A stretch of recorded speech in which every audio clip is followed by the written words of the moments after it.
I still remember the way Sarah looked at me that day, 12 years of marriage, and her eyes held nothing but cold disappointment. "I can't do this anymore, Daniel," she said, placing her wedding ring on our kitchen table. "Living paycheck to paycheck, drowning in debt, always struggling." I stood there, stunned, watching my world collapse. "We're just going through a rough patch," I pleaded. "The construction company promised me more hours next month. The economy's been tough on everyone." Sarah laughed, a hollow sound that cut through me like a knife. "Richard doesn't seem affected by the economy. Did you know he has 3 mansions and a yacht? He takes vacations whenever he wants." Richard, her boss at the luxury real estate firm where she'd started working 6 months earlier, the man who drove a Maserati and wore suits that cost more than I made in a month. "So that's it?" I asked, my voice barely a whisper. 12 years thrown away for money?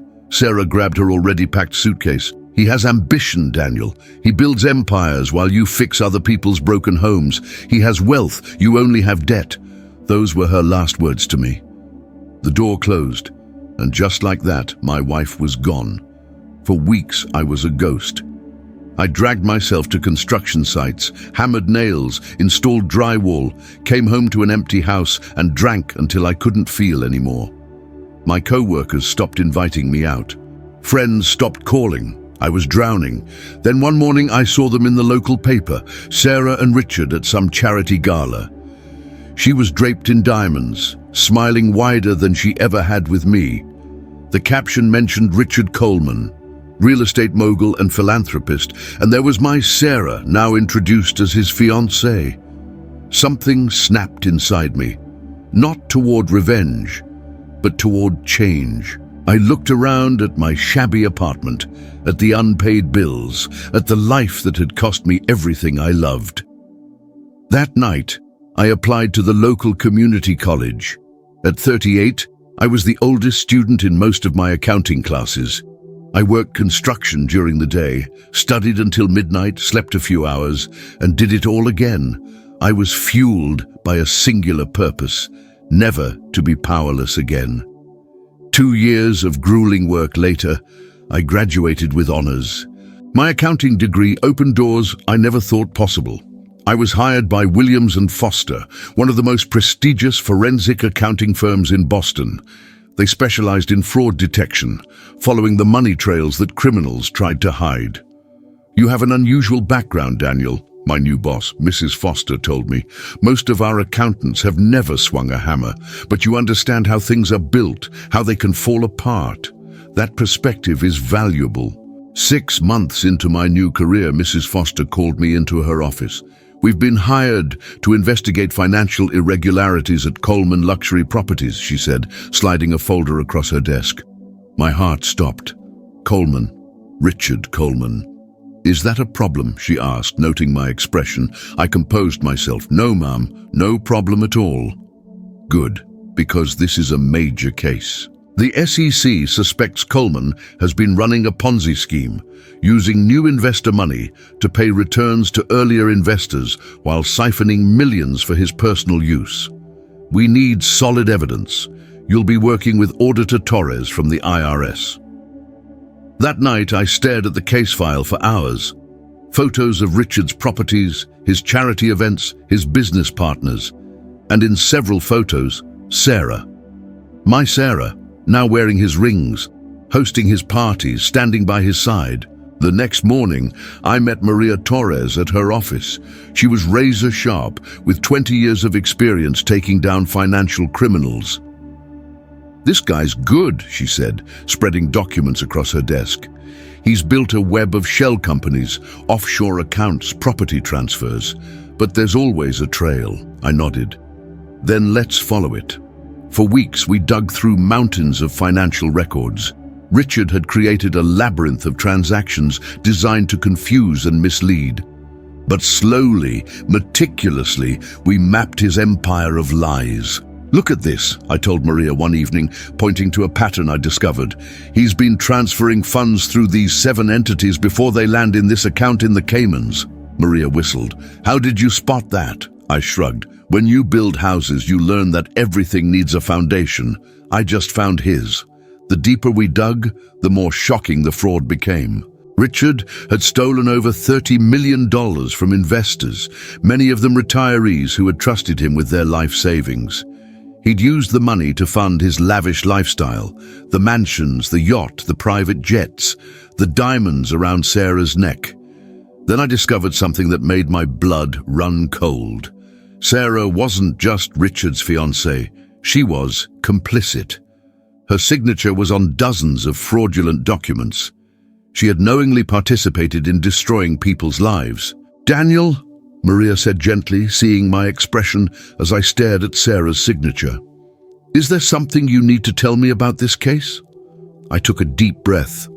Sarah Coleman was Sarah Bennett 2 years ago. She was my wife. Maria's eyes widened.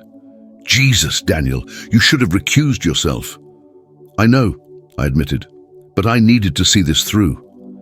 She studied me for a long moment. "Are you doing this for the right reasons?" "This isn't about revenge," I said firmly. "It's about justice. Richard and Sarah stole from innocent people.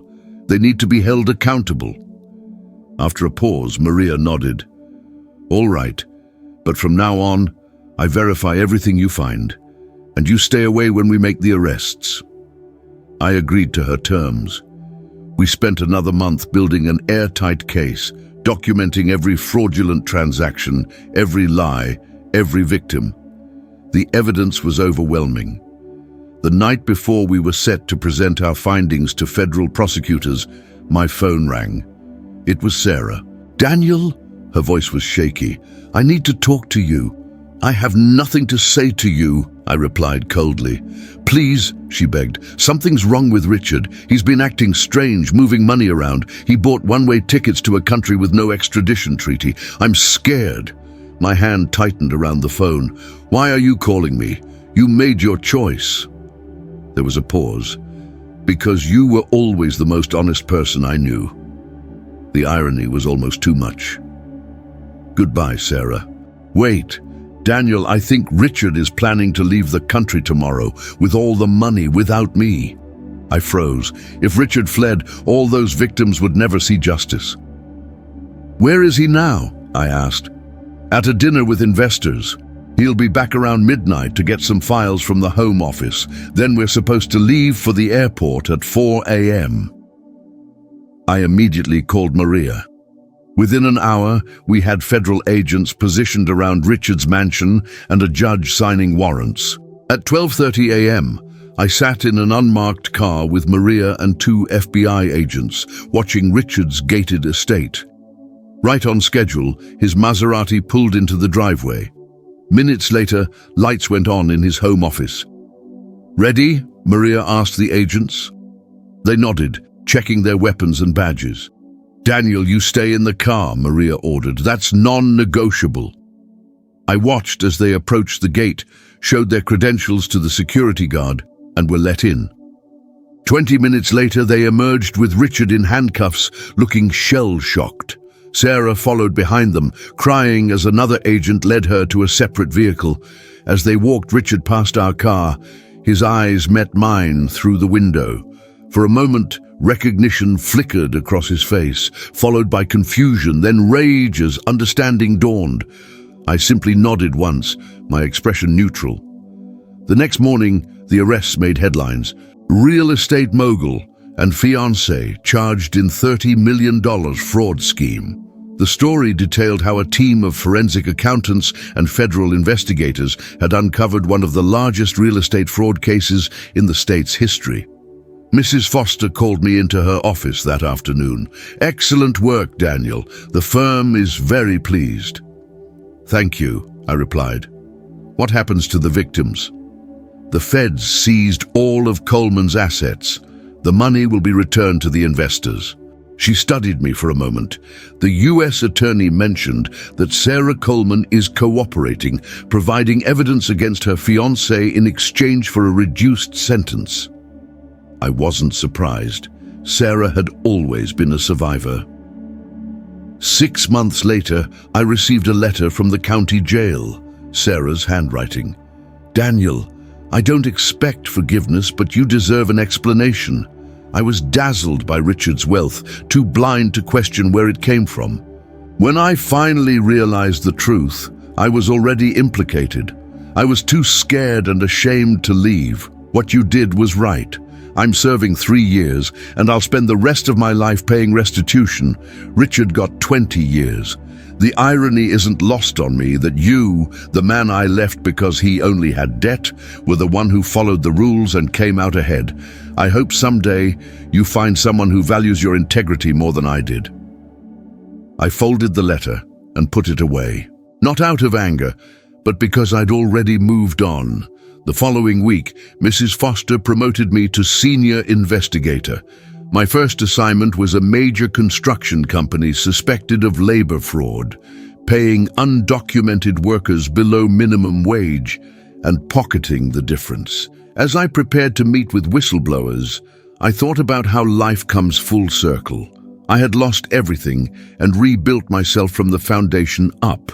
The skills I gained swinging hammers helped me nail a financial criminal. The pain of betrayal taught me to recognize deception, and the man Sarah had dismissed as having only debt now helped return millions to victims of fraud. Sometimes losing everything is the only way to discover what you're truly worth. 1 year after Richard and Sarah's arrest, I had established myself as one of Williams & Foster's top forensic investigators. My unusual background gave me an edge.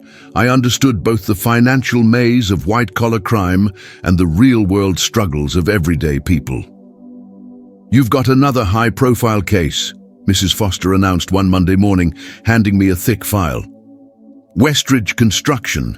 They've won most of the major municipal contracts in 3 counties over the past 5 years, beating out smaller companies with impossibly low bids." I flipped through the documents. Bid rigging? That's what we suspect. But there's more. Whistleblowers claim they're using substandard materials, bribing inspectors, and falsifying safety records.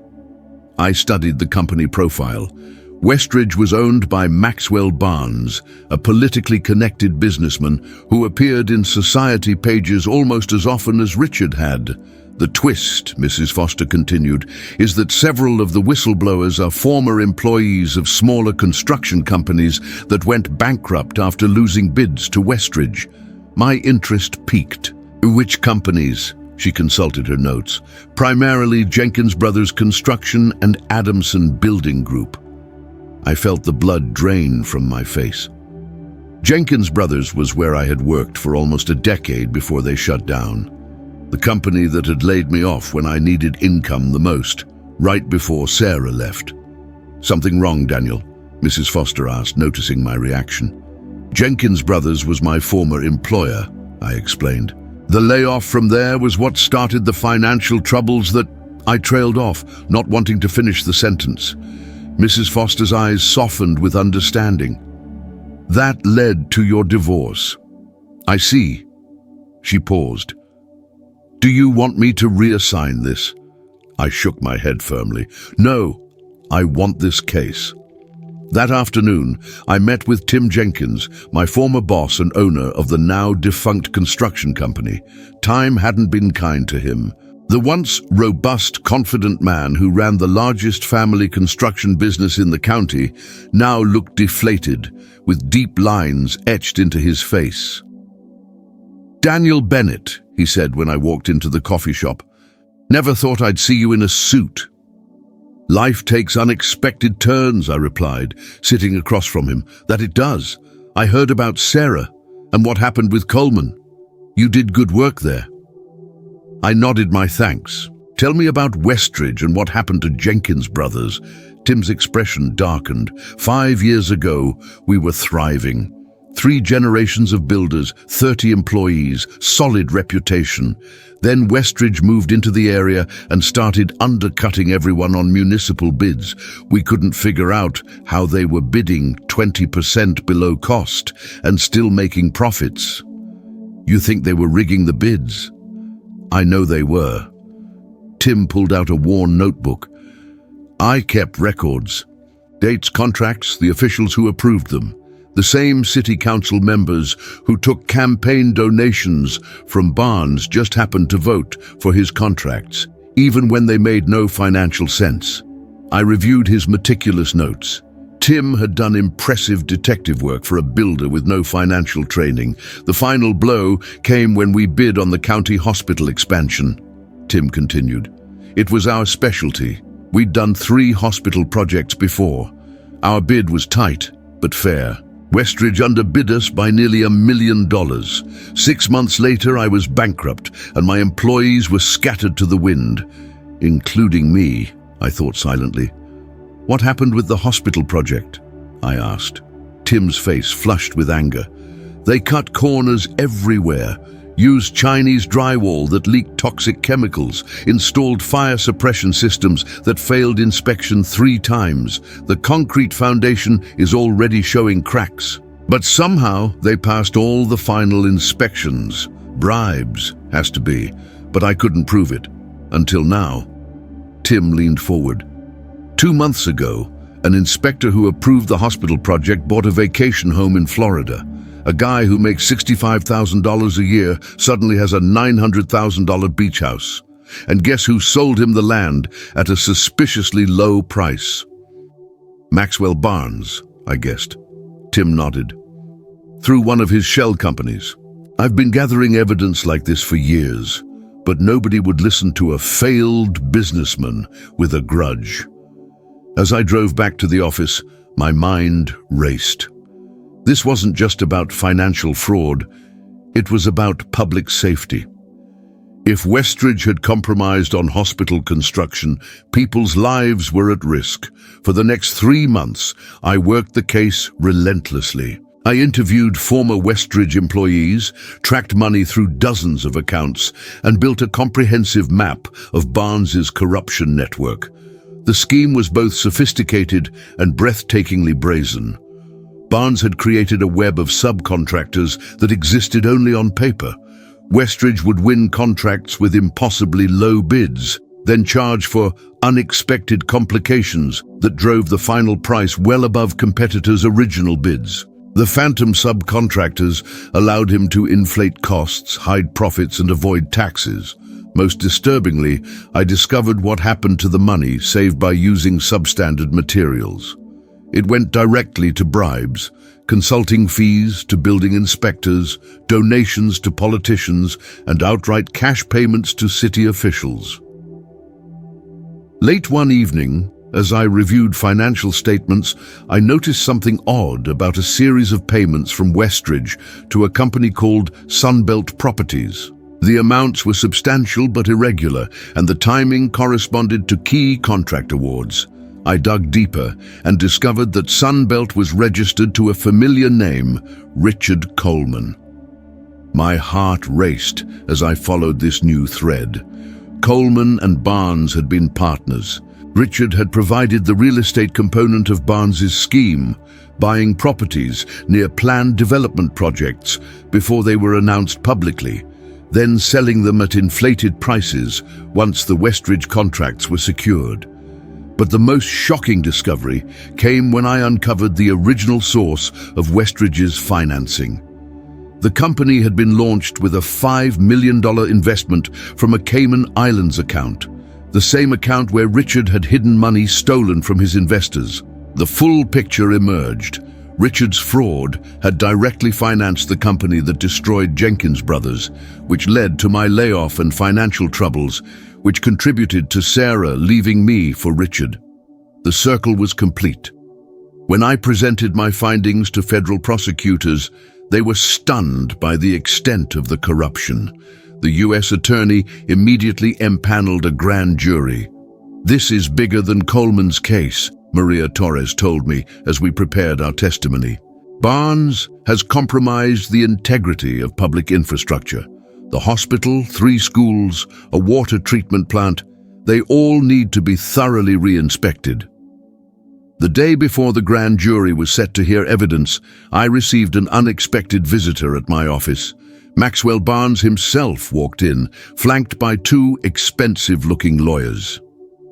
"Mr. Bennett," he said smoothly, extending his hand, I thought it was time we met face to face. I didn't take his hand. This is highly inappropriate. You should leave immediately. Barnes smiled undeterred. Before you continue with this misguided investigation, I wanted to make you an offer. He nodded to one of his lawyers, who placed a folder on my desk. Inside, you'll find details of a position with Westridge Consulting, executive level, 7-figure salary, generous benefits package. I stared at him in disbelief. You're trying to bribe me now. Not a bribe, Mr. Bennett. A recognition of talent. You're clearly wasted at this firm. Barnes leaned forward. You know, I've looked into your background. Construction worker turned accountant, a wife who left you for a wealthier man. You've climbed back admirably, but why stop here? You could have everything Richard Coleman had, legitimately. At the mention of Richard, I understood. Coleman told you about me from prison, didn't he? This is personal for him. Barnes shrugged. Richard suggested I look into who was leading the investigation. The rest was my idea. Think about it, Bennett. You were nothing when your wife left. Now you could have it all: wealth, status, respect. I stood up slowly. Mr. Barnes, let me be very clear. Tomorrow, I will present evidence to a federal grand jury detailing how you've committed fraud, bribery, tax evasion, and endangered public safety. The day after that, federal agents will arrest you, and unlike Richard Coleman, you won't have the option of fleeing the country. Barnes's confident facade cracked. You're making a serious mistake. My connections go all the way to the governor, I interrupted. Yes, we know. He's being investigated too. As security escorted Barnes and his lawyers out, Mrs. Foster entered my office, having witnessed the exchange. Are you all right, Daniel? She asked. I nodded. Never better, actually. The next day, I testified for 6 hours before the grand jury. By evening, they had returned indictments against Barnes and 14 others, including 4 city officials and 3 building inspectors. The U.S. attorney obtained arrest warrants immediately. I watched the news reports from my apartment, seeing Barnes led away in handcuffs, just as Richard had been. But unlike with Richard's arrest, I felt no personal satisfaction, only the professional pride of a job well done. 2 days later, Tim Jenkins called me. I just heard from the county commissioner. With Barnes's company blacklisted from government contracts, they're reopening bids for all pending projects, and they've asked me to consider reforming Jenkins Brothers to bid on them. That's fantastic, Tim, I said sincerely. Are you going to do it? I'm thinking about it, but I'm going to need help with the financial side of things. Someone who understands both construction and accounting. He paused. Someone like you, Daniel. Me, I was caught off guard. I'm not looking to leave forensic accounting. Not asking you to, Tim clarified. I'm proposing a partnership.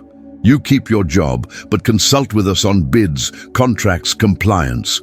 We'll pay you well, and you'll have equity in the new company.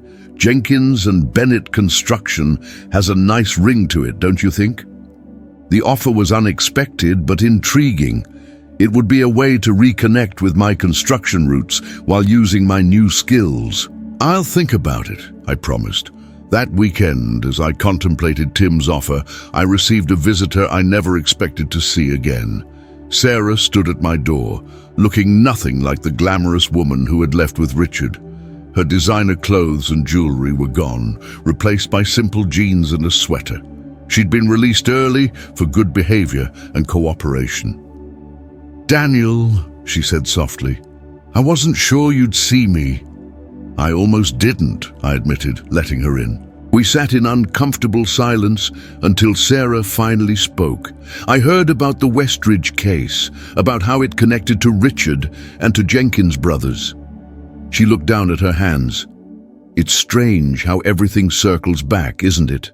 If I hadn't left you for Richard, you wouldn't have become an accountant. If you hadn't become an accountant, Barnes might still be out there, hurting more people. I said nothing, waiting for her to continue. "I'm not asking for forgiveness," she said, "or reconciliation. I just wanted to tell you that I'm starting over, community college, like you did. Accounting, actually." She smiled faintly. "Inspired by you. I want to make amends, help people, instead of hurting them." I studied her face, searching for manipulation, but finding only sincerity. "I hope it works out for you, Sarah. Really. Thank you." She stood to leave, then hesitated. "Can I ask you something? Are you happy now?" I considered the question carefully. "I'm at peace," I answered honestly. "I have purpose, respect for my work, and self-respect. That's worth more than any mansion or yacht." After Sarah left, I called Tim Jenkins.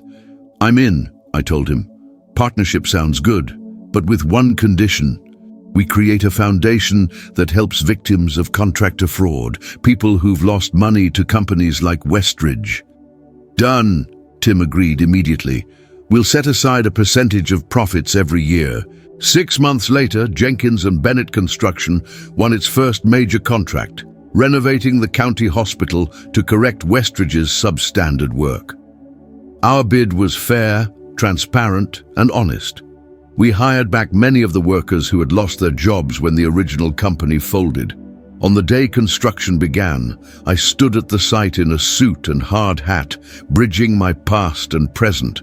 A reporter from the local paper approached me. "Mr. Bennett, you've had quite a journey, from construction worker to forensic accountant to taking down major fraud operations, and now back to construction as a partner. What's your secret?" I thought about everything that had happened. Sarah leaving me for Richard, the years of struggle, the painstaking work to rebuild my life, the cases that had brought justice to victims and punished those who had caused so much harm. "No secret," I replied. "Just understanding that sometimes you have to tear down before you can build something stronger, in buildings and in life." As the reporter left, my phone buzzed with a text from Mrs. Foster. Our firm had just been assigned to investigate another possible fraud scheme. This one involving a network of nursing homes allegedly overbilling Medicare while providing substandard care. I smiled as I read the details. Another chance to use my skills to protect vulnerable people and hold the powerful accountable. I texted back my acceptance of the case. That evening, as I watched our construction crew finish for the day, I reflected on Sarah's question. Was I happy? More than happy. I was fulfilled. I had found my purpose at the intersection of my past and present, using both the calluses on my hands and the sharpness of my mind to build something meaningful. The man who only had debt had discovered his true wealth, integrity, resilience, and the power to create positive change. Some people might measure success in mansions and yachts, but I measured it in lives improved and justice served. And by that measure, I was the richest man in town.